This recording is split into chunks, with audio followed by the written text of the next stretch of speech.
नमस्ते साथीहरू, यो भिडियोमा हामी नेपाल सरकारले राजपत्राङ्कित तृतीय श्रेणी शाखा अधिकृत वा सो सरह पदको लागि लोकसेवा आयोगले सोध्ने द्वितीय पत्र शासन प्रणाली अन्तर्गत पहिलो खण्ड छ राज्य र शासन। राज्य र शासन खण्डको पहिलो खण्ड पहिलो च्याप्टर रहेको छ 1.1 मा शासनका आधारभूत पक्षहरू, अवधारणा, सन्दर्भ र विशेषताहरू। यो भिडियोमा हामी विशेष गरी शासन के हो, शासनको डेफिनेसन के हो, राज्य र शासनको अवधारणा कहाँबाट आयो, मानव सभ्यता के हो, विकास क्रम कसरी भयो, राज्यको संवैधानिक उपस्थितिको पृष्ठभूमि लगायतका विषयदेखि लिएर सुशासन, लोकतन्त्र भनेको के हो, नेपालमा शासनको अवस्था कसरी छ, के रहेको छ, शासन पद्धति कस्तो हो, शासन र सरकार बीच के फरक रहेका छन्, यी यावत विषयमा हामी यो भिडियोमा अध्ययन गर्न गइरहेका छौँ। शासन र राज्य र शासनको ऐतिहासिक पृष्ठभूमि, यसको ब्याकग्राउन्ड के हो भन्ने कुराहरू हामीले बुझ्न पर्ने हुन्छ। मानव समाजको उपज नै राज्य हो भनेर यहाँ उल्लेख गरिएको छ। राज्य तथा शासनको उत्पत्ति मानव सभ्यताको क्रमिक विकास र आवश्यकताका आधारमा भएको हो भनेर उल्लेख गरेको छ। जब मानवहरूको सभ्यता विकास हुँदै गयो त्यसपछि मात्र राज्य र शासन उत्पन्न भएको हो।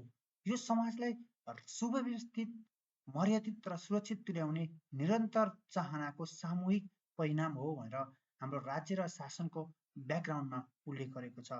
शासनको मूल ध्येय, मूल उद्देश्य भनेको के हो त भन्ने विषय पनि यहाँ उल्लेख गरेको छ। सामूहिक कल्याण, सुरक्षा, शान्ति र सुव्यवस्था सुनिश्चित गर्नु नै राज्य स्थापनाको मूल अभिष्ट मोटो हो भनेर उल्लेख गरेको छ। राज्य र शासनको माध्यमबाट नै व्यक्तिको मर्यादित जीवनयापन सम्भव हुन्छ भनेर उल्लेख गरेको छ। के हो त भन्दाखेरि चाहिँ राज्य र शासन मानव सभ्यता एवं आवश्यकताको उपज हो भनेर हामीले बुझ्न सक्छौँ। राज्यको उत्पत्ति मानव सभ्यताको विकास एवं अभ्यासको क्रममा भएको हो अनि सामूहिक हित, सुरक्षा, सेवा यो चाहिँ राज्य उत्पत्तिको मूल उद्देश्य हो। अर्थात् राज्यको उत्पत्ति र स्थापनाको उद्देश्य समष्टिमा शान्ति, सुरक्षा र सुव्यवस्था, law and order, piece, security कायम गर्नु थियो र यद्यपि रहिरहेको पनि छ है। राज्य उत्पत्तिका विस्तृतमा चाहिँ अब सिद्धान्त र मान्यताहरू विकसित भएका छन् भनेर यहाँ उल्लेख गर्न सक्छौँ। राज्य सञ्चालनको कार्य, तरिका र पद्धतिको रूपमा शासनको विकास एवं अभ्यास भयो हैन। सुव्यवस्थित, सुरक्षित एवं मर्यादित जीवन यापनको चाहनाले राज्य र शासनको अवधारणा जन्माइदियो। यो चाहिँ हाम्रो ब्याकग्राउन्डमा भयो है। त्यसै गरी हामीले के बुझ्न सक्छौँ भन्दाखेरि राज्यको प्राचीन एवं परम्परागत अभ्यास अनौपचारिक थियो हैन। शासनको हुकुम वा आदेशबाट राज्य सञ्चालन हुने गर्थ्यो। लिखित विधानहरू थिएनन् हैन। शासकको आदेश वा हुकुमद्वारा राज्य सञ्चालन हुनुलाई शासनको रूपमा अर्थाइन्थ्यो। त्यसै गरी सँगसँगै हैन के भन्दाखेरि ग्रेजुअली के भयो भन्दाखेरि यी उल्लेखित मान्यताहरूमा परिवर्तन आयो है। अनि आधुनिक लोकतान्त्रिक मान्यताले यसलाई प्रतिस्थापन गर्यो। राज्यको आधुनिक लोकतान्त्रिक अवधारणाको विकाससँगै शासनको पनि आधुनिक लोकतान्त्रिक अभ्यास बढ्यो हैन, यो अगाडि बढ्यो। त्यसै गरी आधुनिक लोकतान्त्रिक अवधारणा अनुसार राज्य एक वृहत राजनीतिक समाज र संरचना हो हैन। त्यसै गरी मानव हितका खातिर संस्थापना भएको सुव्यवस्थित एवं वैधानिक संयन्त्र राज्य हो। राज्य लोकतान्त्रिक संस्था पनि हुनसक्छ है। अब यसमा चाहिँ सधैँ लोक कल्याणकारी हुन्छ नै भन्न चाहिँ हामी सक्दैनौँ। अब यसमा के छ भन्दाखेरि यो राज्यहरू हैन कसरी बन्यो यी कुराहरू यो च्याप्टरमा हामीले अध्ययन गर्छौँ। अब राज्य निर्माणका लागि के चाहिन्छ त भन्ने कुराहरू पनि यहाँ उल्लेख गरेको छ। विशेष गरी राज्य निर्माण गर्नको लागि जनसङ्ख्या चाहिन्छ, निश्चित भूभाग चाहिन्छ, सरकार चाहिन्छ र सार्वभौम सत्ता चाहिन्छ। यसका साथसाथै राज्य निर्माणका लागि अन्तर्राष्ट्रिय सम्बन्धन समेत चाहिन्छ, अन्तर्राष्ट्रिय मान्यताहरू पनि चाहिन्छ र विशेष गरी यी चारवटा कुराहरू। जनसङ्ख्या भनेको के भन्दाखेरि राज्यको अनिवार्य मानवीय पक्ष, नागरिक बिना राज्यको कल्पना अमूर्त हुन्छ। सार्वभौम सत्ताको स्रोत नै जनता हुन्, त्यसकारण राज्य निर्माण हुनको लागि जनसङ्ख्या अपरिहार्य कुरा हुन्छ। त्यसै गरी अर्को रहेको छ निश्चित भूभाग। राज्यको भौतिक अस्तित्व र सीमा नै निश्चित भूभाग हो। यसको बाह्य संरचना र भौगोलिक अखण्डताको सूचक भाग नै हाम्रो निश्चित भूभाग हो। त्यसकारण राज्य सञ्चालनको लागि यो इम्पोर्टेन्ट हुन्छ। त्यसैले अर्को रहेको छ सरकार। राज्यको मूर्तकर्ता अथवा एक्टर भनेको नै सरकार हो। यो राज्य सञ्चालन गर्ने कुरो कसले गर्छ? सरकारले गर्छ। सरकारले राज्यको वैधता र उपस्थितिको अनुभूति गराउँछ। त्यसै गरी अर्को रहेको छ सार्वभौम सत्ता। राज्यको सर्वोच्च कानुनी शक्ति नै सार्वभौम सत्ता हो। आन्तरिक र बाह्य मामिलामा स्वतन्त्र निर्णय लिन सक्ने अधिकार, यो सर्वोच्च अधिकार नै सार्वभौम सत्ता हो। नेपालको संविधानमा के उल्लेख गरेको छ भन्दाखेरि नेपालको सार्वभौम सत्ता चाहिँ नेपाली जनतामा निहित रहेको छ भन्ने कुरा उल्लेख गरेको छ। अब यहाँ हाम्रो कुराहरू कसरी आउँछन्, इस्टाब्लिस कसरी हुन्छ भन्दाखेरि अब शासनको शाब्दिक अर्थ र उत्पत्ति भन्ने छ। अब खासमा शासन भनेको के हो यो कुरा हामीले बुझ्न पर्ने हुन्छ है। अब अङ्ग्रेजी शब्द गभर्नेन्स ग्रिक भाषाबाट आएको हो। यसको शाब्दिक अर्थ भनेको टु स्टियर अर्थात् दिशा निर्देश गर्नु वा सञ्चालन गर्नु हुन्छ। अनि नेपाली शब्दकोशको परिभाषा अनुसार चाहिँ सरकारले गर्ने कुनै देशको प्रबन्ध वा सञ्चालन सम्बन्धी काम हो शासन। अनुशासन र मर्यादा पालन गराउने काम, आज्ञा पालन गराउने काम, आदेश अथवा हुकुम नै शासन हो भनेर यहाँ उल्लेख गर्न सक्छौँ। The action or manner of governing the state is this यो गभर्नेन्स हो। राज्य शक्तिको विधिवत प्रयोग मार्फत मूलतः सरकारद्वारा मुलुक सञ्चालन गर्ने कार्य नै शासन हो। अनि सरकारद्वारा राज्य शक्तिको उपयोग गर्दै राज्य व्यवस्था सञ्चालन एवं व्यवस्थापन गर्ने काम शासन हो। त्यसैले शासनलाई action or manner of governing a स्टेटको रूपमा परिभाषित गर्न पनि सक्छौँ है हामीले। अब राज्यको संविधान र कानुनको अधीनमा रही सरकारको प्रमुख नेतृत्व एवं अभिभावकत्व सहित अन्य शासकीय सहयात्री, अन्य नन स्टेट एक्टरहरूको उपस्थिति र अन्तर्क्रियामा राज्य व्यवस्था सञ्चालन र व्यवस्थापन सम्बन्धी सम्पूर्ण कार्य प्रणाली नै शासन हो। अर्थात् हामीले के भन्न सक्छौँ भने राज्य व्यवस्था सञ्चालन र व्यवस्थापनभित्र राष्ट्र र जनताको सर्वोपरि हितसँग सम्बन्धित यावत क्रियाकलापहरू यसमा समावित भएका हुन्छन् भनेर चाहिँ हामीले बुझ्न सक्छौँ। अब यसमा चाहिँ शासनमा सरकारको मूल नेतृत्व एवं अभिभावकत्व रहन्छ। साथै आधुनिक लोकतान्त्रिक शासनमा नन स्टेट एक्टरहरूको समेत अर्थपूर्ण सहभागिता रहन्छ भनेर हामीले बुझ्न सक्छौँ। अथवा यसले के भन्न सकिन्छ भन्दाखेरि सरकार शासन के भन्दाखेरि यसले सरकार र सरकारका पात्रहरू, स्टेट एन्ड नन स्टेट एक्टरको उपस्थितिमा सार्वजनिक हित, स्वार्थ, पब्लिक इन्ट्रेस्ट अथवा वेलफेयरको निम्ति राज्य सत्ता, स्टेट अथोरिटीको चाहिँ उत्तम अभ्यास, बेस्ट प्र्याक्टिस हुनु अथवा गरिनु नै शासन हो भनेर हामीले भन्न सक्छौँ है। अब यसै गरी अब सरकारले राज्यको राजनीतिक, सामाजिक, आर्थिक उद्देश्यमा आधारित भई शासन गर्ने गर्दछ। यही उद्देश्यमा आधारित राज्य व्यवस्थापन सम्बन्धी सम्पूर्ण समष्टिगत प्रबन्ध र प्रणालीको समुच्चम रूपलाई नै शासन भनिन्छ भनेर हामीले बुझ्न सक्छौँ। अब कानुनी शब्दकोशको अनुसार शासन भनेको के हो त भन्दाखेरि देशको राज्य प्रणालीको व्यवस्थापन, मुलुकको समग्र शासन प्रणाली वा सञ्चालनको व्यवस्थित एवं सुव्यवस्थित बन्दोबस्त गर्नु हाम्रो चाहिँ शासन हो। अथवा राज्यको नीति, राज्यले अख्तियार गरिने प्रमुख नीतिहरूको प्रणाली निर्माण, नियन्त्रण र त्यसको सञ्चालन गर्ने कार्य शासन हो। अथवा हामीले के भन्न सक्छौँ भन्दाखेरि अनुशासन र मर्यादा कायम, समाज अथवा राज्यमा शान्ति, सुव्यवस्था र अनुशासन एवं तोकिएको कानुनी मर्यादा कायम गर्ने कार्य नै शासन हो भनेर हामीले बुझ्न सक्छौँ। अब शासनको परम्परागत अवधारणा भनेर यहाँ हामीले बुझ्न सक्छौँ। अब शासनको परम्परागत अवधारणामा चाहिँ के छ भन्दाखेरि चाहिँ अब नर्मली चाहिँ शासनको अवधारणागत विकास राज्यको उत्पत्तिदेखि नै वर्तमानसम्म आइपुग्दा विविध मूल्य एवं मान्यता अथवा मोडबाट व्यवहित र अभ्यस्त हुँदै आएको छ। मूलतः यो मानवीय आवश्यकता र समयुगीन राजनीतिक चेतनाबाट समेत निर्दिष्ट रहेको छ। राज्य र सरकार जत्तिकै प्राचीनतम अवधारणाको रूपमा शासनको परम्परागत अवधारणालाई बुझ्न सक्छौँ। प्रारम्भमा शासन निरङ्कुश तथा चाहनिया शैलीहरू रहेको थियो होइन। यसमा चाहिँ राज्यको प्रभुत्ववाद, साम्राज्यवाद एवं विस्तारवादको नीतिबाट निर्देशित अथवा आधारित रहेको पाइन्छ। पछिल्लो समयमा चाहिँ तिनै निरङ्कुश तन्त्र र उपनिवेशवादी विरुद्धको मूल्य उद्घोष गर्दै शासनको आधुनिक अवधारणा निश्चित एवं विकसित भएको सहजै आकलन गर्न सक्छौँ भनेर यहाँ उल्लेख गरिएको छ। अब नर्मली के छ भन्दाखेरि अब यहाँ चाहिँ शासनको परम्परागत अवधारणामा चाहिँ शासनको हुकुम अथवा आदेशबाट रहेको थियो, शासन हुन्थ्यो। परम्परागत रूपमा चाहिँ शासनलाई शासकद्वारा जनता उप गरिने नियन्त्रण, आदेश वा हुकुमको रूपमा बुझिन्थ्यो। यसमा चाहिँ जनतालाई प्रजाको रूपमा हेरिन्थ्यो र लिखित विधि विधानको अभ्यास अत्यन्त न्यून थियो। नेपालको उदाहरण हेर्ने हो भने राणा शासन, त्यसरी पञ्चायत पनि हाम्रो यही परम्परागत शासनको अवधारणामा उल्लेख गर्न मिल्छ। त्यसरी सीमित कार्यक्षेत्र थियो।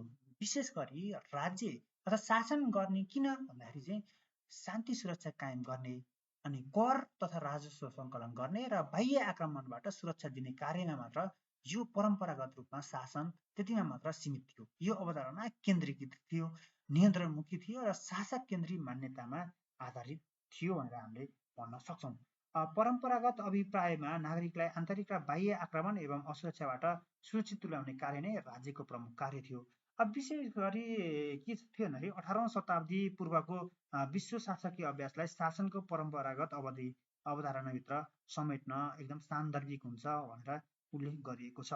अब यसमा के थियो भन्दाखेरि नर्मली त्यो बेलामा चाहिँ शासकमै के सुविधा थियो भन्दाखेरि सार्वभौम सत्ता र राजकीय सत्ता शासकमै थियो। मौलिक हक र मानवाधिकार गौण थिए। निरङ्कुश, निर्दलीय र जहानिया शासनको वर्चस्व रहेको थियो। साम्राज्यवादी र प्रभुत्ववादी चिन्तन थियो। संवैधानिक तथा कानुनी अभ्यासको शून्यता थियो, न्यूनता थियो। जनसहभागितामूलक पद्धतिको उपेक्षा गरिएको थियो। लिखित कानुन र नीतिको अभाव रहेको थियो। हुकुम आदेशको नियन्त्रणमुखी कार्यशैली रहेको थियो। शासनमा सीमित विषय र कार्यक्षेत्र रहेका थिए। केन्द्रीकृत र एकात्मक शासन व्यवस्था रहेका थिए। अनि जनतामा चाहिँ जनता गौण र शासक प्रधान रहेको थियो परम्परागत रूपमा हेर्दा। अब आधुनिक रूपमा के थियो भन्दाखेरि शासनको लोकतान्त्रिक एवं नवीनतम अभ्यास र मान्यता नै हाम्रो आधुनिक अवधारणा हो। शासन लोकतन्त्र आएको छ। लोकतन्त्र नै शासनको सबैभन्दा आधुनिक अवधारणा हो। अब यसमा के हुन्छ, जनकेन्द्रित दर्शन, शासनलाई नियन्त्रण नभइकन नागरिकको सर्वोत्तम सेवा र विकास प्रवाहको रूपमा आत्मसात गरिन्छ। यसमा बहुपात्र साझेदारी, यसमा चाहिँ सरकारी स्टेट र गैर सरकारी नन स्टेट पात्रहरूको सहकार्य हुन्छ, समन्वय हुन्छ र सह-उत्पादनमा जोड दिइन्छ।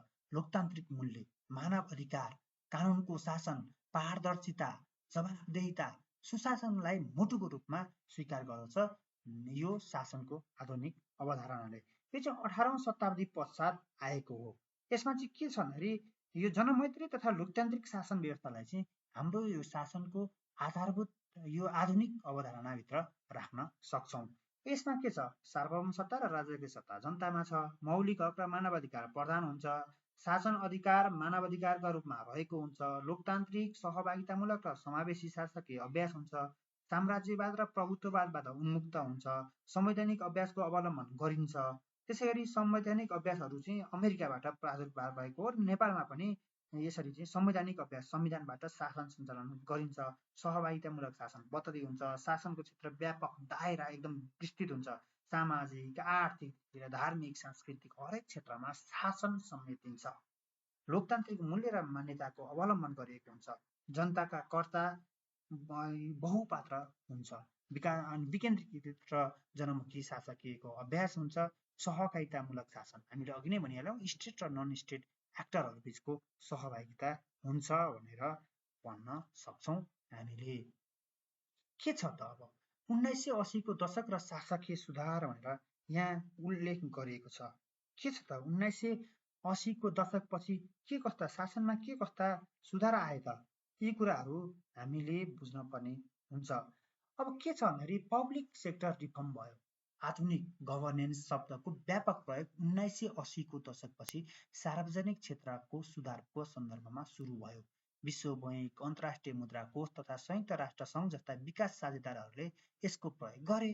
के छ यसमा के छ भन्दाखेरि 1980 को दशकपछि शासनमा पुराना ढर्रा होइन, कर्मचारी तन्त्र पनि पुरानो ढर्राको होइन, लाल फिताशाही होइन, परिणाममुखी भन्दा नतिजामुखी बनाउने, निजी क्षेत्रका राम्रा अभ्यासहरू प्रशासनमा ल्याउने, यी यावत विषयहरू चाहिँ यो 1980 को दशकपछि आए।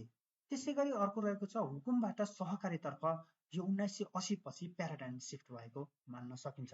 अब शासन भनेको चाहिँ हुकुम र नियन्त्रण होइन, शासन भनेको त विकास, व्यवस्थापन र प्रभावकारी सेवा प्रवाहको बलियो संयन्त्र हो भन्ने कुराहरू आउन थाले यो 1980 को दशक पछाडिदेखि।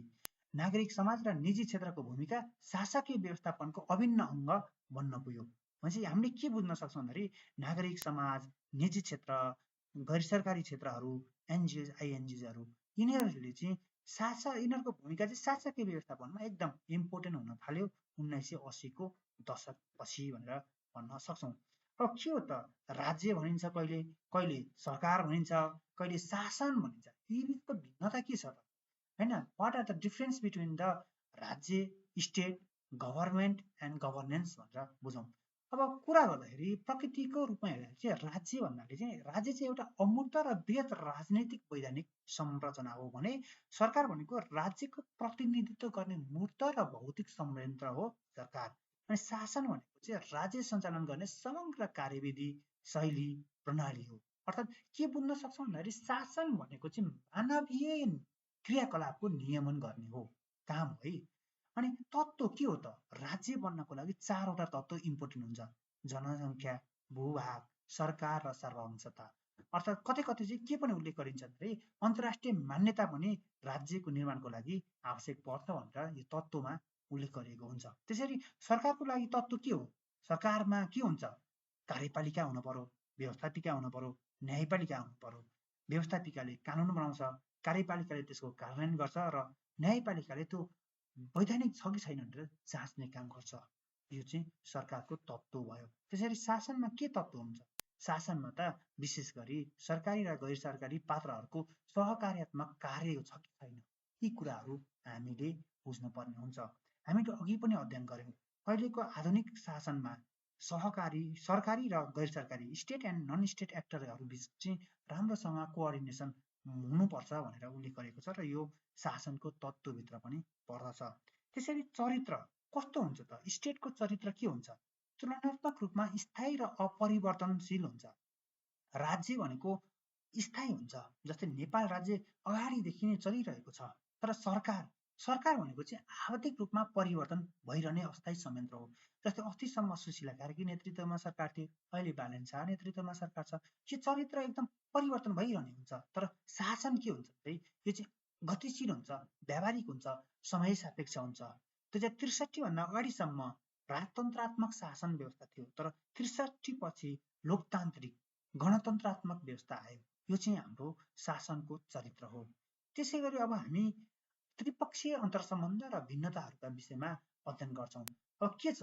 राज्य भनियो, सरकार भनियो, शासन भनियो, यिनीहरू परिपूरक अनुबन्धित तत्त्वहरू के छन्? भिन्नताहरू के छन्? त्यो भिन्नताका विषयमा त हामीले सार्वभौम रूपमा अध्ययन गरिसक्यौँ। तर यसका बिचमा के अन्तर्सम्बन्ध छन् भनेर हामी अध्ययन गर्न गइरहेका छौँ। अब त्रिपक्षीय अनुयाश्रित सम्बन्ध भनेर, अब परिपूरक र सहअस्तित्वयुक्त अनुबन्धन भनेर है।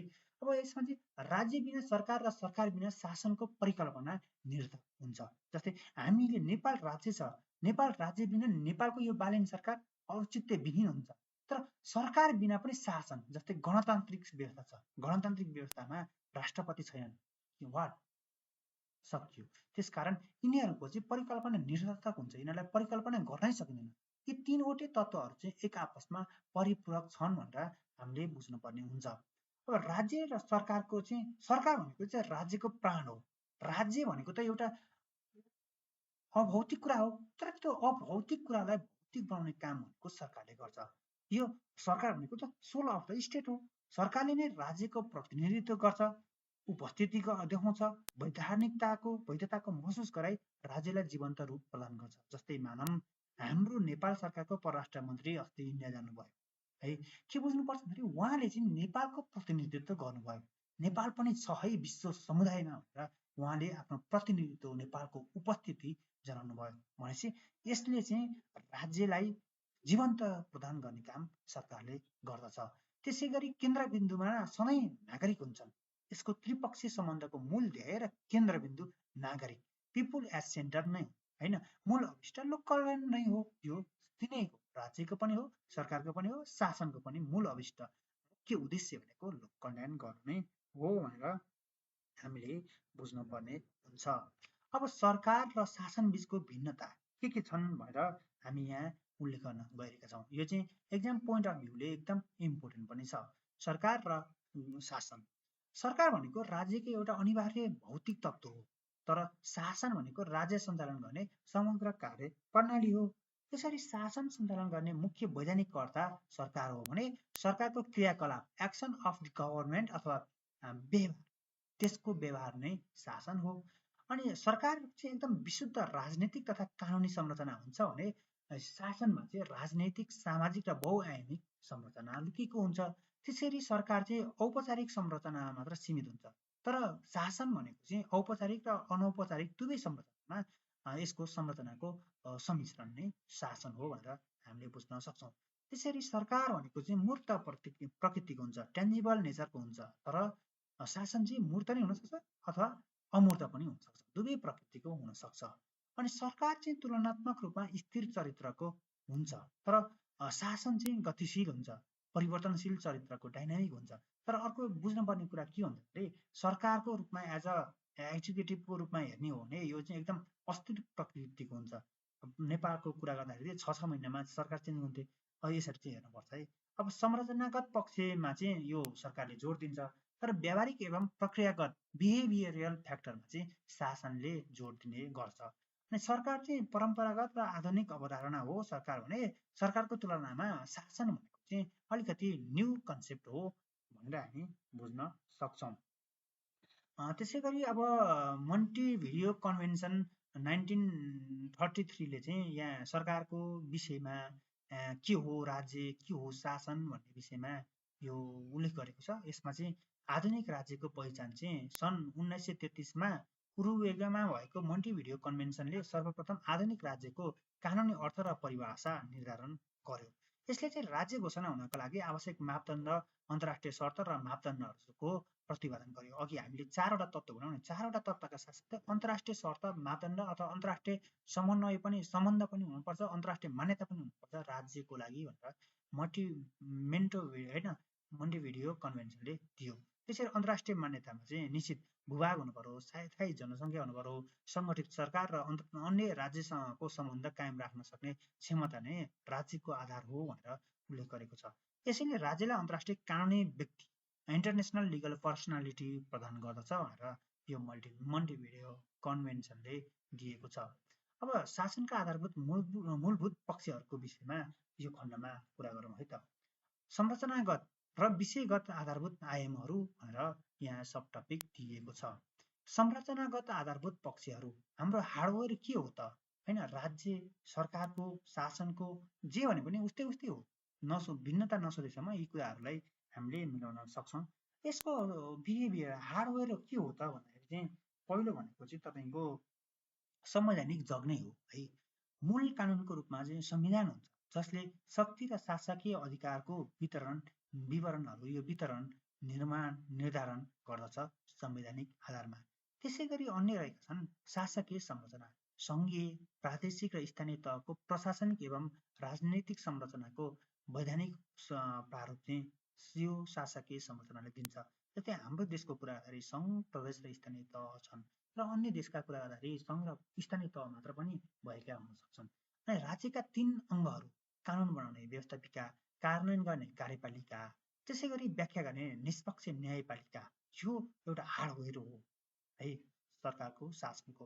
अनि बहुपात्र संयन्त्र, निजी क्षेत्र, सहकारी, नागरिक समाज र अन्तर्राष्ट्रिय विकास साझेदारहरूको संस्थागत स्वरूप नै शासन हो भनेर बुझ्न सक्छौँ।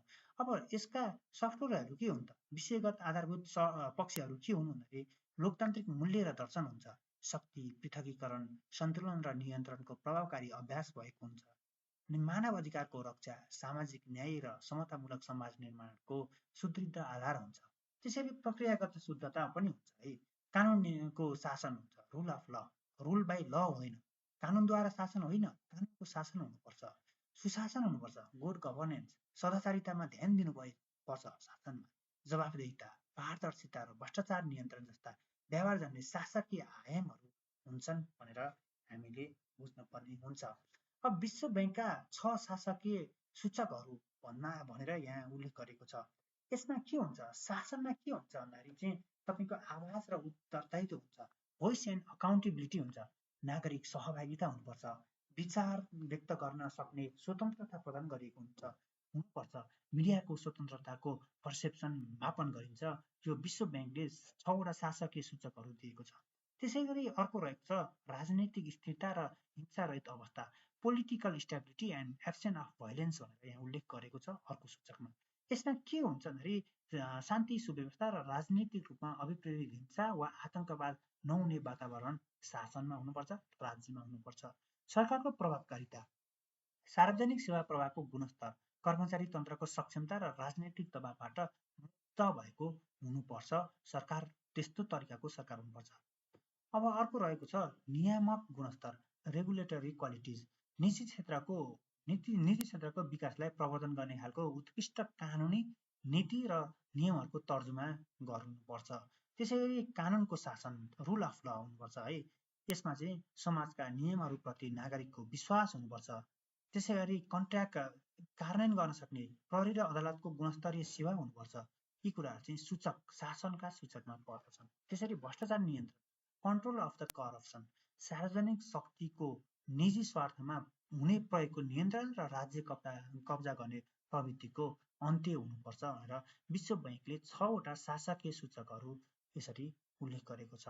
हामीले के बुझ्न सक्छौँ भन्दाखेरि आवाज र उत्तरदायित्व, राजनीतिक स्थिरता र हिंसारहित अवस्था, सरकारको प्रभावकारिता, नियामक गुणस्तर, कानुनको शासन र भ्रष्टाचार नियन्त्रण, यी 6वटा सूचकहरू हुन्। अब हामी कुरा गरौँ शक्ति पृथकीकरण, नियन्त्रण र सन्तुलनको। मोन्टेस्क्यू र जोन एडम्सले चाहिँ शासकीय शक्ति व्यवस्थापनका सिद्धान्त प्रतिपादन गरेका हुन्। सरकारका 3वटा अङ्गहरू हुन्छन्, कार्यपालिका, व्यवस्थापिका र न्यायपालिका। यिनीहरू चाहिँ फरक एउटै व्यक्तिमा हुनुहुन्न।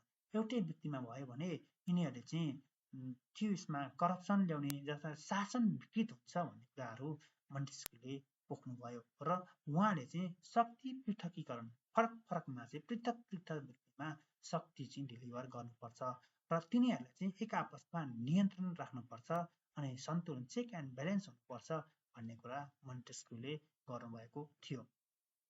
शक्ति पृथकीकरणको सिद्धान्त मोन्टेस्क्यूले चाहिँ द स्पिरिट अफ ल 1748मा त्यो एउटा बुक लेखेर त्यहाँबाट चाहिँ शक्ति पृथकीकरणको सिद्धान्त प्रतिपादन गर्नुभएको थियो। उहाँ चाहिँ फ्रान्सका हुनुहुन्थ्यो। उहाँले चाहिँ द स्पिरिट अफ ल मार्फत चाहिँ शक्ति पृथकीकरणको सिद्धान्त प्रतिपादन गर्नुभएको हो। यसको मुख्य आदर्श भनेकै स्वेच्छाचारिताको अन्त्य र नागरिक अधिकारको बलियो रक्षा गर्नु शक्ति पृथकीकरणको प्रमुख उद्देश्य हो। अब 3 तहका अङ्गहरूको कार्यविभाजन गर्नुपर्छ। स्पष्टसँग कार्यविभाजन गरेपछि मात्र शक्ति पृथकीकरण गर्न सकिन्छ र यसले स्वेच्छाचारिताको अन्त्य गर्न मद्दत गर्छ भन्ने कुरो मोन्टेस्क्यूले जनाउनुभएको थियो। कानुनको निर्माणको कार्य व्यवस्थापिकालाई दिने, कानुन कार्यान्वयनको कार्य कार्यपालिकालाई दिने र कानुनको व्याख्या एवं न्याय सम्पादन गर्ने काम न्यायपालिकालाई दिने र यसबाट चाहिँ पृथक तरिकाको काम गर्न सक्यो भने त्यहाँ चाहिँ शासनलाई अवैध बनाउने अथवा शासनलाई आफू अनुकूल बनाउने काम नियन्त्रण गर्न सकिन्छ भनेर मोन्टेस्क्यूले उल्लेख गर्नुभएको थियो। त्यसैगरी शक्ति पृथकीकरणको मूल दर्शन चाहिँ अङ्गको पृथकीकरण, राज्यको एउटा अङ्गमा रहेको व्यक्ति अर्को अङ्गको सदस्य हुनु हुँदैन भन्ने कन्सेप्ट यो अङ्गको पृथकीकरण हो। यसले चाहिँ एकाधिकार रोक्ने पहिलो कड़ीका रूपमा उल्लेख गर्न सक्छ। नेपालको कुरा गर्दाखेरि शक्ति पृथकीकरणको अभ्यास अलिकति व्यावहारिक नभएको देख्न पाइन्छ। किन भन्दाखेरि व्यवस्थापिकाको सदस्य नै कार्यपालिकाको प्रमुख हुने संवैधानिक व्यवस्था रहेको कारणले नेपालको शक्ति पृथकीकरणमा केही कमी कमजोरी देखिएको छ। अब अर्को रहेको छ शक्ति पृथकीकरणको मूल दर्शनमा हस्तक्षेपको अन्त्य। राज्यले एक अङ्गले गर्ने काम अथवा कार्यक्षेत्र भिन्न अनाधिकृत वा वैधानिक हस्तक्षेप गर्नुहुन्न भन्ने कन्सेप्ट यो हस्तक्षेपको अन्त्यले उल्लेख गर्दछ। त्यसैगरी अर्को रहेको छ कार्य विशिष्टीकरण। एक अङ्गको विशेष कार्य अर्को अङ्गले गर्नु, कार्य सम्पादनमा उच्च विशिष्टीकरण र सहजता आवश्यक पर्छ। जस्तै कार्यपालिकाले गर्ने कामहरू चाहिँ व्यवस्थापिकाले गर्ने अथवा व्यवस्थापिकाले गर्ने कानुन निर्माण काम कार्यपालिकाले गर्ने हो भने यहाँ चाहिँ स्वेच्छाचारिता हुन्छ र यसले कानुनको शासन भन्दा नि कानुनद्वारा शासन गर्ने नराम्रा परिपाटी निर्माण गर्न सक्छ। त्यसकारण कार्य विशिष्टीकरण हुनुपर्छ भन्ने कुरा यो शक्ति पृथकीकरणको मूल दर्शन हो। अब लर्ड एक्टरको अमरबाणी र औचित्य भनेर यहाँ अर्को हेडिङ दिएको छ। लर्ड एक्टन भनेको चाहिँ power tends to corrupt and absolute power corrupts absolutely भनेर उहाँले उल्लेख गर्नुभएको छ। अर्थात् शक्तिको एकाधिकारले सँगै शासकलाई भ्रष्ट र स्वेच्छाचारी बनाउँछ भन्ने कुरा उहाँले लर्ड एक्सनले उल्लेख गर्नुभएको थियो। अब यसको औचित्य र आवश्यकता किन पर्छ होइन, शक्ति पृथकीकरणको औचित्य र आवश्यकता किन भन्दाखेरि जनउत्तरदायी र जनपक्षीय राज्य व्यवस्थाको स्थापना र प्रवर्धन गर्न शक्ति पृथकीकरणको आवश्यक पर्छ। यसले चाहिँ विधिको शासन स्थापना गर्नु र नागरिक स्वतन्त्रतालाई अक्षुण्ण राख्न मद्दत गर्ने भएकाले यसको आवश्यक पर्छ। यसका साथसाथै स्वेच्छाचारिताको अन्त्य, कानुनको शासन, पारदर्शिता, लोकतान्त्रिक मूल्य मान्यतालाई स्थापित गराउने हरेक तत्त्वहरू रहेका छन्, ती तत्त्वलाई मजबुत पार्ने काम नै शक्ति पृथकीकरणले गर्दछ। शक्ति नियन्त्रण र सन्तुलनको सिद्धान्त। अब सापेक्ष शक्ति विभाजन।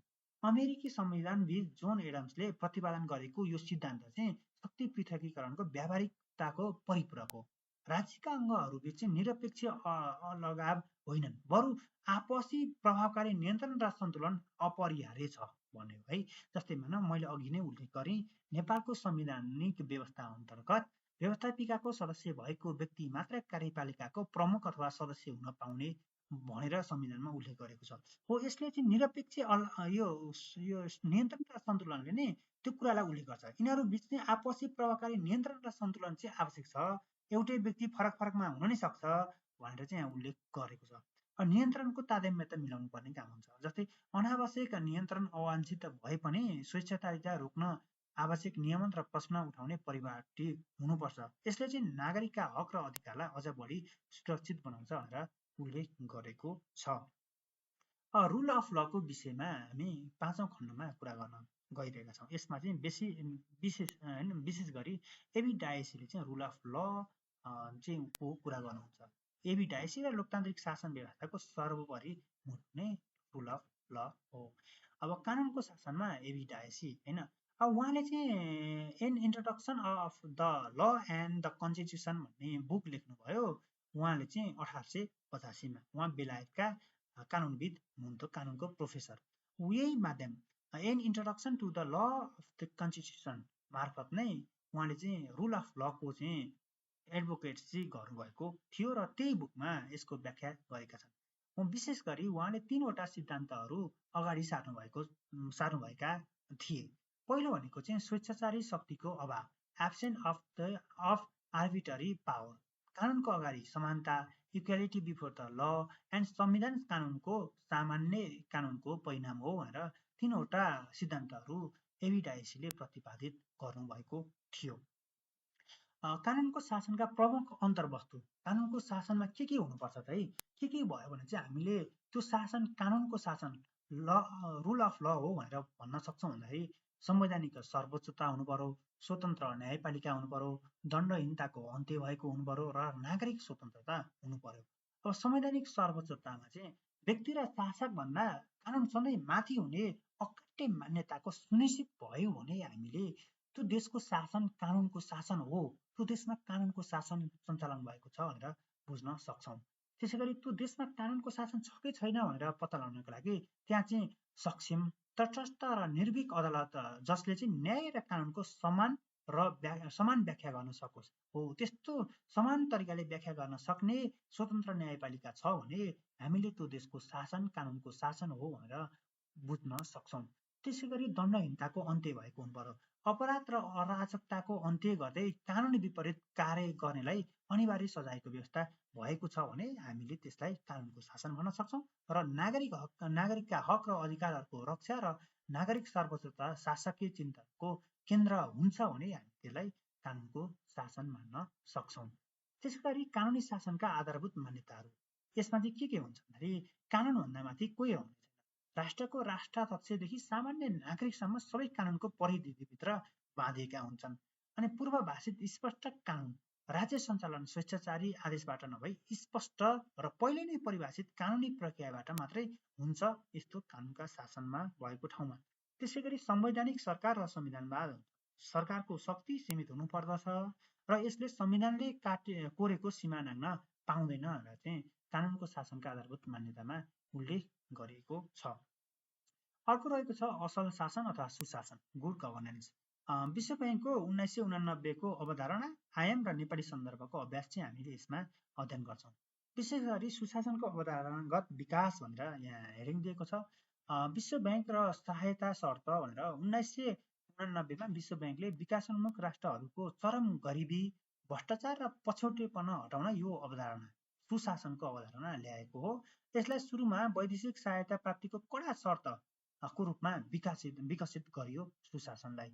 अब आजको शासकीय शाब्दिका रूपमा कुरा गर्दाखेरि वर्तमान समयमा सुशासन सबै राष्ट्रहरूको सर्वमान्य, सर्वव्यापक र सर्वप्रिय शासकीय अवधारणा बन्न गएको छ। भ्रष्टाचार मुक्त, पारदर्शी, जवाबदेही सार्वजनिक प्रशासन नै यसको मूल आदर्श हो। गुड गभर्नेन्सका पिलरहरू छन् पारदर्शिता, जवाबदेहिता, उत्तरदायित्वपना, होइन, यी कुराहरू चाहिँ सुशासनका आधारभूत खम्बाहरू नै हुन्। अब त्यसै गरी यसका आधारभूत स्तम्भ भनेर यहाँ उल्लेख गरेको छ।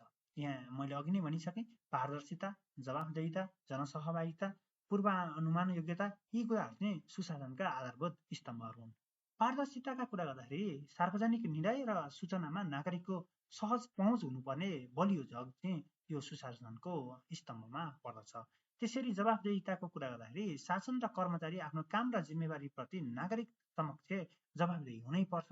जनसहभागिता चाहिँ नीति निर्माण र कार्यान्वयनमा नागरिकहरूको अर्थपूर्ण संलग्नता सुनिश्चित गर्नुपर्छ र पूर्वानुमान योग्यतामा चाहिँ कानुन, नियम र निर्णयहरू सुसङ्गत र पहिले नै अड्कल गर्न अथवा काट्न सकिने हुनुपर्छ, अड्कल काट्न सकिने हुनुपर्छ। जस्तै मानौँ अब चुनाव हुन्छ, कहिले हुन्छ भन्ने ठ्याक्कै थाहा हुन्छ, किनभने अहिले भएको 5 वर्षपछि अर्को चुनाव हुन्छ, यो पूर्वानुमान योग्यता भयो। जनसहभागिता चाहिँ नीति निर्माणहरू, कार्यान्वयनमा, योजनाहरूमा हरेकमा चाहिँ जनसहभागिता भएको छ भने यो चाहिँ सुशासन प्रवर्धन गर्न अथवा सुशासनको आधार स्तम्भका रूपमा जनसहभागितालाई पनि उल्लेख गरिएको छ। शासनका बहुआयामिक क्षेत्रहरू भनेर यहाँ उल्लेख गरेको छ। अब शासन धेरै क्षेत्रमा यसका धेरै आयामहरू हुन्छन्। जस्तै राजनीतिक र प्रशासनिक आयामका कुरा गर्दाखेरि चाहिँ राजनीतिक दूरदर्शिता, स्थिरता र सक्षम शासकीय नेतृत्व हुनुपर्छ। उसले चाहिँ कसैलाई कसैलाई पाखा नगर्ने, कानुनको पालना गर्ने किसिमको राजनीतिक नेतृत्व हुनुपर्छ भन्ने यो सुशासनको राजनीतिक आयाममा पर्छ। अब प्रशासनिकमा चाहिँ के हुनुपर्छ भन्दाखेरि चाहिँ प्रशासन यिनीहरू चाहिँ राजनीतिकबाट चाहिँ तटस्थ हुनुपर्छ। यिनीहरू प्रशासनिक नेतृत्वहरूसँग चाहिँ प्रोफेसनलिजम, व्यावसायिकता हुनुपर्छ र नागरिक केन्द्रित, छिटो, छरितो, सुलभ, सरल किसिमको सेवा दिने किसिमको प्रशासनिक संयन्त्र हुनुपर्छ।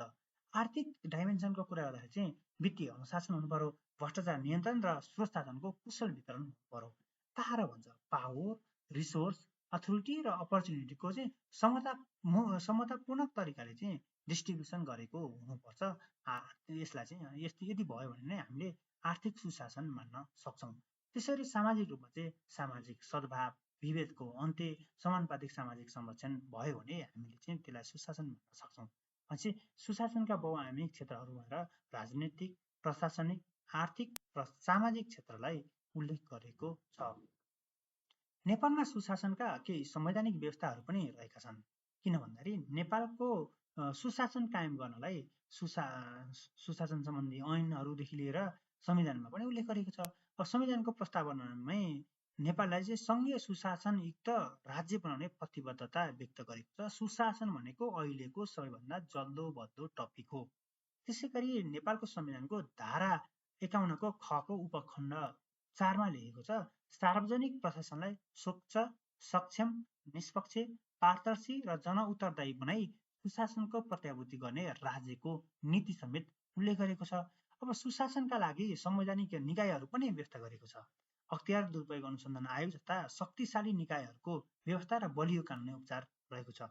यसका साथसाथै महालेखा परिषदले चाहिँ आर्थिक अनुशासन, आर्थिक सदाचारितालाई न्यायसँग छ कि छैन, नियमितता छ कि छैन, औचित्य तरिकाले पुष्टि खर्च गरेको छ कि छैन, यी कुराहरू चाहिँ सुशासन, यो आर्थिक सुशासनलाई लेपाले काम गर्दछ। त्यसरी लोकसेवा आयोगले पनि कर्मचारी भर्ना, छनौटदेखि लिएर यसको पदस्थापना, नियुक्ति, सरुवा, बढुवाका विषयमा सुशासन कायम गर्नलाई मुख्य भूमिका निर्वाह गरेको हुन्छ। सुशासन ऐन 2064 का मुख्य प्रावधानहरू भनेर उल्लेख गरेको छ। एकदम यसमा चाहिँ 4 वटा एकदम मुख्य प्रावधानमा चाहिँ नागरिक बढापत्र राख्नुपर्छ। कार्यालयले चाहिँ क्षतिपूर्ति सहितको नागरिक बराबर अनिवार्य रूपमा राख्नुपर्ने कानुनी व्यवस्था रहेको छ। अनि सार्वजनिक सुनवाई गर्नुपर्ने नि भनेर सुशासन ऐन 2064ले सुशासन सञ्चालन तथा व्यवस्थापन ऐन 2064ले उल्लेख गरेको छ। यसमा चाहिँ आयोजना वा सेवाको प्रभावकारिता बुझ्न नागरिकसँग प्रत्यक्ष अन्तर्क्रिया गर्ने परिपाटी, सार्वजनिक सुनवाई, सामाजिक परीक्षण, सार्वजनिक परीक्षण, तेस्रो पक्ष मूल्याङ्कन जस्ता कुराहरू पनि यसमा पर्दछन्। अनि अर्को छ गुनासो सुन्न र तत्काल सम्बोधन गर्नका लागि प्रत्येक निकायमा तोकिएको जिम्मेवार एउटा नोडल अधिकृत हुनुपर्छ भनेर उल्लेख गरेको छ। जस्तै तपाईँको कार्यालयमा गुनासो सुन्ने को हो, केही पर्यो भने रेस्पोन्स गर्ने को हो भनेर सेकेन्ड म्यान अथवा थर्ड म्यानलाई चाहिँ यो नोडल अफिसर नियुक्ति गरिएको हुन्छ। त्यसै गरी अर्को छ घुम्ती सेवा। नागरिकको घर दैलोमै पुगी प्रभावकारी रूपमा सार्वजनिक सेवा र प्रबन्ध पुर्याउनु पर्छ भनेर चाहिँ सुशासन व्यवस्थापन तथा सञ्चालन ऐन 2064मा उल्लेख गरेको छ। सुशासनका राजनीति र कानुनी समस्याहरू। सुशासन सुशासन सुशासन भनियो, यो भन्न जति सजिलो छ त्यो गर्न त्यति गाह्रो छ। के समस्याहरू छन् त भन्दाखेरि चाहिँ राजनीतिक समस्यामा चाहिँ दृढ राजनीतिक इच्छा शक्तिको अभाव रहेको छ। राजनीतिज्ञहरूले चाहिँ सुशासन कायम गर्ने त्यतातिर उनीहरूको सोचै हुन्न। त्यसै गरी राजनीतिक क्षेत्रमा चरम दलीयकरण र अनियमितता रहिरहेको छ, यो हामीले देख्न पनि सक्छौँ। राजनीतिक नेतृत्व विकासमुखी र लोक कल्याणकारी संस्कार भन्दा सत्ता लुलुप्ताको त्यसको भुमरीमा परेका छन्। उनीहरूले चाहिँ सत्तादेखि सत्ता, चुनावदेखि चुनावसम्म मात्र सोच्ने परिपाटी आएको छ, देखिएको छ र यसले चाहिँ सुशासनमा समस्याहरू निम्ताइरहेका छन्। त्यसै गरी कानुनी र नीतिगत समस्यामा चाहिँ सुशासन सम्बन्धी ऐन नियमहरूको व्यावहारिक र अक्षरशः कार्यान्वयन भइरहेको छैन। हामीले कति कुराहरू, कति ऐनहरू छन्, सूचनाको हक सम्बन्धी ऐन, सुशासन व्यवस्थापन तथा सञ्चालन ऐन, यी कुराहरू कति छन्, यिनीहरूको चाहिँ व्यावहारिक र अक्षरशः कार्यान्वयन भइरहेका छैनन्। मौजुदा कानुनहरू सिद्धान्त र पानामा मात्र सीमित भई दण्डहीनता कायम हो, यो चाहिँ हाम्रो समस्या हो। ठुलालाई चयन, सानालाई ऐनको परिपाटी भएसम्म सुशासन कायम गर्न समस्या हुन्छ। त्यसै गरी अन्य आर्थिक समस्याहरूमा चाहिँ आर्थिक तथा वित्तीय समस्यामा चाहिँ वित्तीय अनुशासनको व्यापक कमी, एकदम मलेपले यो मलेपाको 62औं रिपोर्टदेखि लिएर 63औंसम्म आइपुग्दाखेरि धेरै बेरोजगारहरू उल्लेख गरेको छ। यो चाहिँ व्यापक एकदम अनुशासनमा व्यापक कमी छ, कमजोर जवाबदेहिता र उच्च बेरोजु देखिएको छ। सार्वजनिक खर्चमा न्यून प्रभावकारिता र आर्थिक अपारदर्शिता हाबी हुनु, यो चाहिँ हाम्रो वित्तीय समस्याहरू हुन्। त्यसरी प्रशासनिक र जनशक्ति समस्याहरूमा चाहिँ कर्मचारी तन्त्रमा चाहिँ निष्पक्षता छैन। उनीहरू चाहिँ निष्पक्ष भएर डिसिजनै गर्दैनन्। अनि उनीहरू चाहिँ विभिन्न किसिमका पोलिटिकल पार्टीहरूमा चाहिँ लागेका हुन्छन्। उहाँहरू चाहिँ एकदम बायस भएर डिसिजन गर्ने समस्या देखिएको छ। नागरिक मैत्री कार्य संस्कृतिको अभाव छ। नागरिकलाई चाहिँ शासन भन्दा नागरिकलाई शासन गरेको जस्तो अनुभूति गर्छन् उहाँहरू। हामी कर्मचारीहरू, प्रशासनिक जनशक्तिहरू भनेको चाहिँ नागरिकलाई सेवा दिनको लागि बसेका हुन् भन्ने कुराहरू बिर्सिँदै गइरहेका छौँ। दक्ष र जिम्मेवार जनशक्तिको सही समय र सही स्थानमा right man in right place भनेर पोस्टिङ हुन नसक्नु पनि अर्को प्रशासनिक तथा जनशक्तिगत समस्याहरू देखिएका छन्। हामीले चाहिँ सुशासनका आर्थिक समस्या, यो राजनैतिक समस्या, कानुनी नीतिगत समस्याहरू, प्रशासनिक समस्याका विषयमा अध्ययन गरौँ। अब यी सुधार के गर्न सकिन्छ त भन्दाखेरि चाहिँ राजनीति र कानुनी सुधारका उपायहरूमा चाहिँ शून्य सहनशीलता, जिरो टलरेन्स लिनु पर्यो। भ्रष्टाचार र कानुनी उल्लङ्घन विरुद्ध चाहिँ एकदम शून्य सहनशीलताको नीति कडा रूपमा अंगीकार गर्ने। आफूले पनि त्यहाँ प्रयोग गर्नु पर्यो कानुनको। आफ्ना नजिकालाई पनि कानुनबाट उन्मुक्ति दिने काम गर्नु भएन। उनीहरूलाई चाहिँ एकदम भ्रष्टाचारीको चाहिँ अनुहारै नहेर्ने किसिमको एकदम दृढ इच्छा शक्ति भयो भने मात्रै सुशासन कायम गर्न सकिन्छ। त्यसै गरी कानुनको समय सामयिकरण हुने, जस्तै अब समय अनुसार चाहिँ कानुनहरू चेन्ज गर्दै जानु पर्यो। संहिता अनुकूल सुशासनका कानुनी व्यवस्थाहरू परिमार्जन गर्ने, तीसँग सम्बन्धित सुधार गर्ने, होइन, इम्प्रुभ गर्ने, अन्तर्राष्ट्रिय सङ्घ संस्थाहरूसँग अन्तर्राष्ट्रिय हामीले ट्रिटीहरू गरेका हुन्छौँ, त्योसँग अलाइन हुने किसिमले कानुनहरूको चाहिँ समसामयिकरण गर्दै जान पर्यो। त्यसरी सबल राजनीतिक इच्छा शक्ति, राजनीतिक नेतृत्वले दलगत स्वार्थ त्यागी जनहित र सुशासनप्रति उच्च प्रतिबद्धता देखाउनु पर्यो। त्यस्ता उच्च प्रतिबद्धता देखाउनेलाई मात्र इलेक्टेड गराउने हाम्रो नागरिक चेतना समेत प्रवर्धन गर्नुपर्ने हुन्छ र प्रवर्धन भयो भने साँच्चै नै सुशासन देख्न सकिन्छ। त्यसरी प्रशासनिक र व्यवस्थापकीय सुधारमा चाहिँ के गर्न सकिन्छ? प्रशासनिक तटस्थता, कर्मचारीलाई चाहिँ दलीय हस्तक्षेपबाट मुक्त गराई व्यावसायिक र स्वतन्त्र बनाउने। त्यसरी प्रक्रिया सरलीकरण, झन्झटिलो कार्य प्रक्रियालाई छुट्टै अनलाइन प्रणाली मार्फत छिटो सेवा दिने। लाइन होइन, अनलाइन, पेपरलेस, फेसलेस, क्यासलेस किसिमको सर्भिसहरू प्रोभाइड गर्न सकियो भने पनि हामीले यो प्रक्रिया सरलीकरण मार्फत यो प्रशासनिक सुधार गर्दै सुशासन कायम गर्न सक्छौँ। त्यसरी नैतिक कार्य संस्कृति, सदाचार र इमान्दारिता, इन्टिग्रिटी, इथिक्स, मोरालिटीहरूलाई चाहिँ सम्मान गर्दै जनता केन्द्रित कार्यशैली अवलम्बन गर्ने। अनि प्रविधिको प्रयोग गर्ने, जस्तै ई गभर्नेन्स होइन, विद्युतीय शासनलाई मजबुत बनाई पारदर्शी कार्यप्रणाली स्थापना गर्ने। E governance, ICT based governance, अहिले त एआईको प्रयोग समेत सर्भिस प्रोभाइडिङमा भइसक्यो। सर्भिस सेलेक्सनहरू, पब्लिक सर्भिस डिजाइन एन्ड डेलिभरीहरूमा चाहिँ कसरी गर्न सकिन्छ, कसरी पब्लिक सर्भिस डिजाइन गर्ने र डेलिभरी गर्ने काम चाहिँ यो सबैको सहमतिमा, सबैको जनसहभागितामा चाहिँ हामीले पब्लिक सर्भिस डिजाइन गर्ने अनि डेलिभरीको मार्गचित्र बनाउने काम गर्न सक्यो भने पनि सुशासन कायम गर्न सक्छौँ। अब अर्को रहेको छ लोकतान्त्रिक शासन। अब हामी लोकतन्त्र भन्छौँ सुशासनको लागि। लोकतन्त्र हरेकको लागि, लोकतन्त्रले पारदर्शिता प्रवर्धन गर्ने, जवाबदेहिता प्रदर्शन गर्ने, उत्तरदायित्व प्रदर्शन गर्ने भनेर पढ्यौँ। के हो त आखिरी लोकतन्त्र भनेको? के हो लोकतान्त्रिक शासन भन्ने चाहिँ हामी यो खण्डमा अध्ययन गर्छौँ है त। लोकतान्त्रिक शासन सुन्दर र आधुनिक पद्धति हो भनेर छ। अब अब्राहम लिङ्कनको दर्शन अनुसार चाहिँ the government of the people, by the people, for the people. जनताको शासन जनताद्वारा जनताको हित र कल्याणका निम्ति सञ्चालन गरिने सर्वोत्तम व्यवस्था नै लोकतन्त्र हो भनेर भन्न सक्छौँ। Of the people, by the people and for the people नै गभर्मेन्ट लोकतन्त्र हो भनेर अब्राहम लिङ्कनले उल्लेख गर्नुभएको थियो। जनमत र आवधिक निर्वाचन हुन्छ यो लोकतान्त्रिक शासनमा। जनताको आदेश र सम्मति नै यस व्यवस्थाको सर्वोच्च शक्ति हो। जनताले जसलाई इलेक्ट गर्छन्, जनताले जसलाई आफ्नो प्रतिनिधि चुन्छन्, जनताको आदेश र सम्मति नै यसको सर्वोच्च शक्ति हो। आवधिक निर्वाचन नै यसको प्राण हो। अनि नाओमी क्लियनका अनुसार लोकतन्त्र भन्नु मतदाताको अधिकार मात्र होइन, मर्यादित जीवनयापनको अधिकार समेत हो। भोट हाल्नु मात्र लोकतन्त्र होइन, भोट हालिसकेपछि उनीहरूको लाइफ चाहिँ डिग्निफाइड लाइफ स्पेन्ड गर्न पाउनु पनि लोकतन्त्र हो र यो नै अधिकार हो भन्ने कुरा उल्लेख गरेको पाइन्छ। लोकतान्त्रिक शासनका प्रमुख चरित्र कस्तो हुन्छ भन्दाखेरि बहुमतको निर्णय, शासन र अल्पमतको कदर हुन्छ।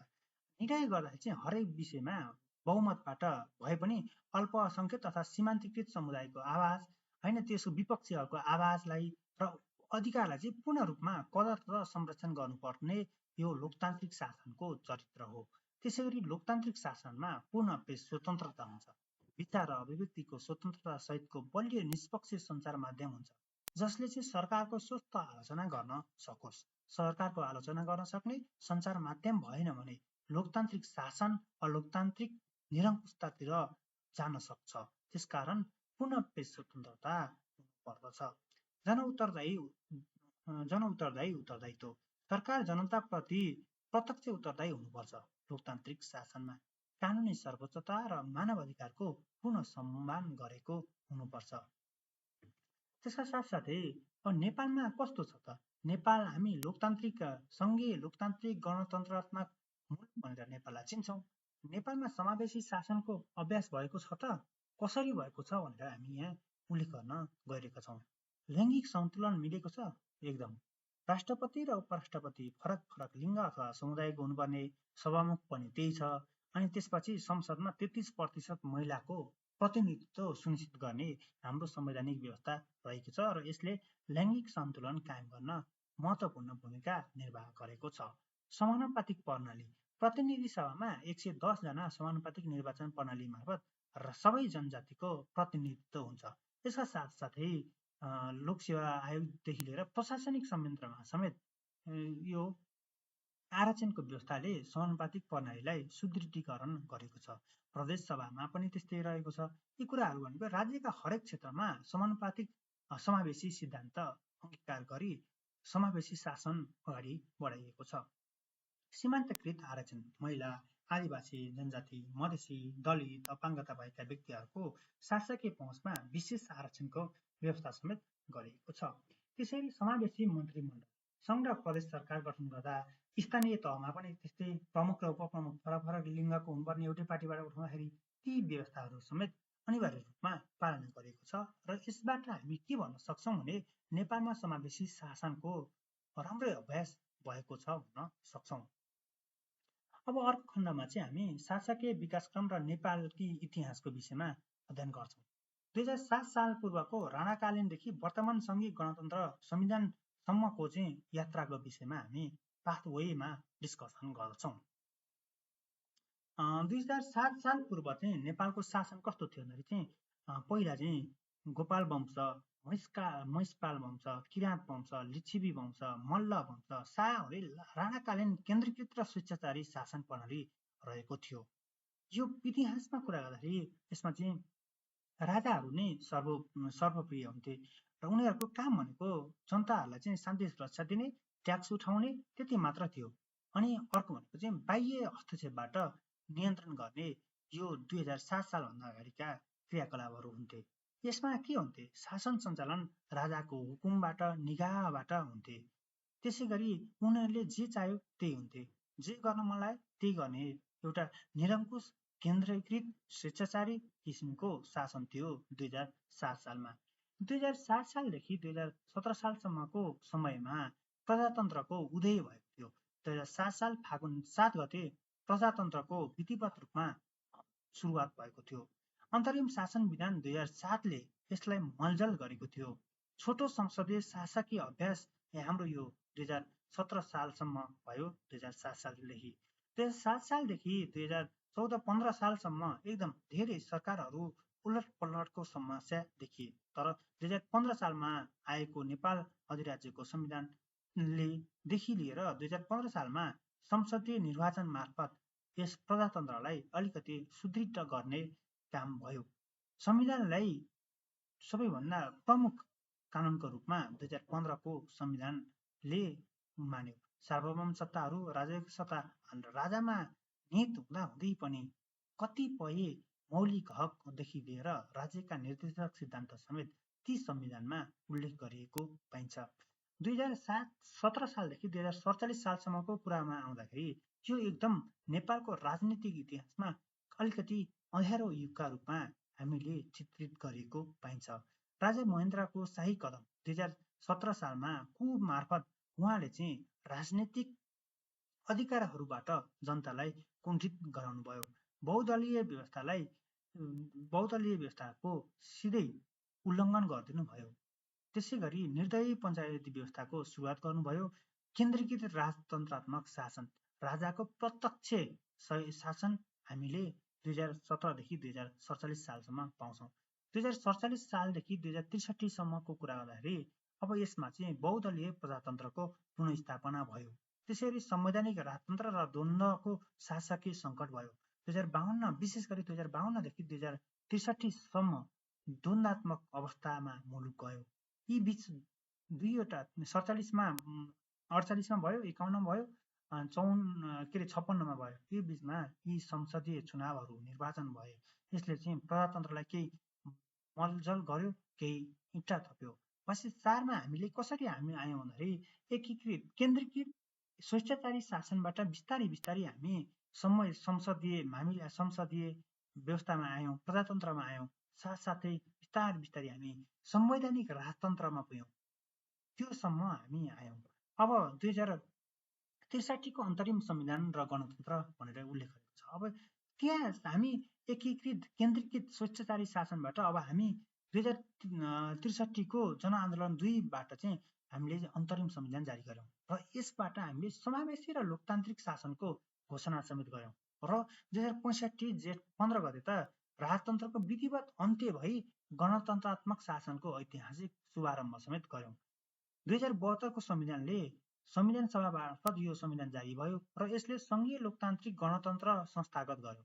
तिनै तहको शासकीय स्वायत्तता कायम गर्यो, सङ्घीय समावेशी शासन कायम गर्यो, लिखित संविधान दियो, विधिको शासन कायम भयो, मौलिक हकको वृहत सुनिश्चितता र धर्मनिरपेक्ष जस्ता आधारभूत विषयमा क्रान्तिकारी छलाङ समेत मार्यो। भनेपछि हामीले के बुझ्न सक्छौँ भन्दाखेरि केन्द्रीकृत शासनबाट हामी अहिले सङ्घीय शासनमा पुगेका छौँ। हामी एकात्मक शासनबाट अहिले बहुदलीय गणतन्त्र, लोकतान्त्रिक गणतन्त्रात्मक व्यवस्थामा पुगेका छौँ। यो हाम्रो प्याराडाइम सिफ्टहरू 2007 सालभन्दा अगाडि 7देखि 17, 17देखि 47, 47देखि 63, 63देखि संविधान नबन्ने बेलासम्म र अहिले हामी धेरै अगाडि पुगिसकेको महसुस हुन्छ। विश्व शासनका प्रमुख साझा चुनौतीहरू शासन शासन शासन भनौँ, तर शासन गर्नु मात्र सजिलो छैन। यसमा धेरै समस्याहरू आउँछन्, धेरै चुनौतीहरू रहेका छन्। के छन् त? अब विश्वमा अहिलेको क्रस कटिङ रूपमा रहेको छ जलवायु परिवर्तन र वातावरण अनुकूलन। जलवायु परिवर्तनको असर न्यूनीकरण गर्नलाई पेरिस सम्झौता जस्ता अन्तर्राष्ट्रिय नीतिहरूको इमान्दार कार्यान्वयन गर्नु पहिलो चुनौती रहेको छ। अहिले द्वन्द्वहरू भइरहेका छन् है, युद्धहरू भइरहेका छन्, तिनीहरूलाई नियन्त्रण गर्नु पनि अर्को चुनौती हो। अनि विश्वव्यापीकरण र स्थानीयकरणको सन्तुलन। विश्वव्यापी बजार र प्रविधिको फाइदा लिँदै आफ्ना स्थानीय पहिचान, स्रोत र स्वायत्ततालाई बचाउनु अर्को चुनौती छ। हामी वेस्टर्नाइजेसन, पश्चिमीकरणमा जाँदै जाँदै गर्दाखेरि आफ्नो कला, संस्कृति, धर्म, रीतिरिवाज बिस्तारै भुल्दै गइरहेका छौँ। हो, यसलाई बचाउनु अर्को चुनौतीको रूपमा रहेको छ। त्यसैले आतङ्कवाद र सङ्गठित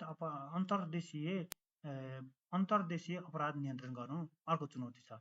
हात हतियार ओसार पसार, साइबर सेक्युरिटी, साइबर अपराध, आतङ्कवाद नियन्त्रणमा साझा अन्तर्राष्ट्रिय सहकार्य मजबुत बनाउनु अर्को ठुलो चुनौतीका रूपमा देखिएको छ। त्यसरी गरिबी र संयुक्त राष्ट्र सङ्घको भूमिका भनेर यहाँ उल्लेख गरेको छ। अब चरम गरिबी र भोकमारी, अझै पनि ठुलो जनसङ्ख्या एकदम चरम गरिबी र पछुटेपनामा रहेका छन्। दिगो विकासको लक्ष्य अनुरूप सबै नागरिकको आधारभूत आवश्यकता पूरा गर्नु विश्व शासनको प्रमुख चुनौतीका रूपमा हामीले उल्लेख गर्न सक्छौँ। संयुक्त राष्ट्र सङ्घको निष्पक्षता कायम गर्नु पनि अर्को ठुलो चुनौती हो। जस्तै शक्तिशाली राष्ट्रहरूको प्रभावबाट मुक्त भई निष्पक्ष रूपमा विश्व शान्ति र सङ्कट व्यवस्थापनमा भूमिका निर्वाह गर्नुपर्ने संयुक्त राष्ट्र सङ्घको यो भूमिका छ। यो भूमिका निर्वाह नभएको भनेर कति आरोपहरू आइरहेका छन्। हो, यसलाई खण्डन गर्न सक्नु संयुक्त राष्ट्र सङ्घको ठुलो चुनौती हो र एलएलडिसी होइन, एलडिसी र भूपरिवेष्टित राष्ट्रहरूका मुद्दाहरू संवेदनशीलतातर्फ सम्बोधन गर्नु आवश्यक छ। यो संयुक्त राष्ट्र सङ्घले, युएनले। ठिक छ, अब यी कुराहरू रहेका छन्। त्यसका साथसाथै अझ एउटा सेकेन्ड लास्ट स्लाइडमा छौँ। प्रभावकारी, इफेक्टिभ र निपुण इफिसियन्ट शासनको फरक भन्न है, भिन्नता के छन् भनेर हामी यो स्लाइडमा अध्ययन गर्छौँ। अब प्रभावकारी शासन र निपुण शासनमा चाहिँ प्रभावकारी शासनको मूल जोड भनेको चाहिँ इच्छित परिणाम र नतिजा प्राप्तिमा जोड दिन्छ, नतिजामा जोड दिन्छ भने निपुण शासनमा चाहिँ सही प्रक्रिया र लागत न्यूनीमा एकदम राख्नलाई चाहिँ एकदम जोड दिन्छ। अनि यसको रणनीति भनेको चाहिँ प्रभावकारी शासनको रणनीति भनेको दीर्घकालीन रणनीति र प्रभावमा ध्यान दिन्छ, तर निपुण शासन चाहिँ वर्तमान स्रोत साधनको कुशल परिचालनमा ध्यान दिन्छ। त्यसै गरी यसको दर्शनहरू कुरा गर्दाखेरि चाहिँ डुइङ द राइट थिङ्स भनेर भन्छ। भनेपछि सही काम गर्नु भनेर चाहिँ हाम्रो प्रभावकारी शासनले उल्लेख गर्न सक्छ भने अब डुइङ द थिङ्स राइट अथवा काम सही तरिकाले गर्नु भनेपछि यतापट्टिको चाहिँ सही काम गर्नु, तर इफिसियन्टमा चाहिँ काम सही तरिकाले गर्नु भनेर उल्लेख गर्न सक्छ है। हामीले नर्मल्ली यो च्याप्टरमा शासन के हो, शासनका आधारभूत आवश्यकताहरू के हुन् भन्ने कुराहरू उल्लेख गर्न सक्छौँ है। अब नर्मल्ली शासनका विशेषताहरूमा चाहिँ के छन्? राज्यको सञ्चालन गर्ने काम होइन, यो शासन हो। राज्य सञ्चालनको विधि र पद्धति नै हो होइन, यी कुराहरू उल्लेख गर्न सक्छौँ। राज्य व्यवस्थाको अनिवार्य विशेषता होइन, विशेष नै शासन हो। यी कुराहरू चाहिँ यसका विशेषतामा छन्। त्यसै गरी अब हामीले के पढ्यौँ भन्दाखेरि विभिन्न किसिमका शासकीय मूल्यको अवलम्बन गर्ने कुराहरू, सहकारी र साझेदारी नै यो शासनको मूल कुराहरू हुन् भनेर हामीले उल्लेख गऱ्यौँ। 2007भन्दा अगाडिकोदेखि 2072सम्मका शासनका प्याराडाइम सिफ्टहरूकोदेखि लिएर शासनमा के समस्या छन्, समस्याहरू पनि हामीले अघि जडैदेखि कुरा गरेका थियौँ है। समस्यामा चाहिँ के छन् भन्दाखेरि समस्या नै यिनीहरू हुन्, चुनौतीहरू समस्याहरू नै हो। के छन्? पूर्ण लोकतान्त्रिक अभ्यासमा उत्रिन सकिएको छैन। निरङ्कुश र सैनिक शासनको समेत कतिपय मुलुकमा अभ्यास भइरहेका छन्। अर्थपूर्ण साझेदारी कायम गर्न सकिएको छैन। अनि सुशासनको अभ्यास प्रभावकारी हुन सकेको छैन। साम्राज्यवाद र विस्तारवादको नीतिबाट प्रभावित भइरहेछ। युद्धहरू जस्ता समस्याहरू चाहिँ मुलुकमा फैलिरहेका छन्। चरम भोकमारी, गरिबी होइन, गरिबी, अशिक्षा, असमानता, विभेद कानुनी शासन व्यवहार कमजोर रहेको छ, अनि त्यसपछि भ्रष्टाचारका कारण सुशासन विकास प्रभावित भइरहेछ, मानवता तथा नैतिकता कमजोर हुँदै हुँदै गइरहेछ। यी कुराहरू चाहिँ छन्, यसलाई सुधार गर्नुपर्ने हाम्रो देखिएको छ है। त्यसै गरी अब यी कुराहरू भए शासन अब के हो त, शासन भनेको के हो होइन, कसरी शासन, यी लोकतान्त्रिक शासनलाई सुशासन कसरी कायम गर्ने, यी कुराहरू उल्लेख गरेका छन्। अब यसका साथै हामीले चाहिँ च्याप्टर 1.1 चाहिँ अन्त्य गरेको जानकारी गराउन चाहन्छु। धेरै धेरै धन्यवाद।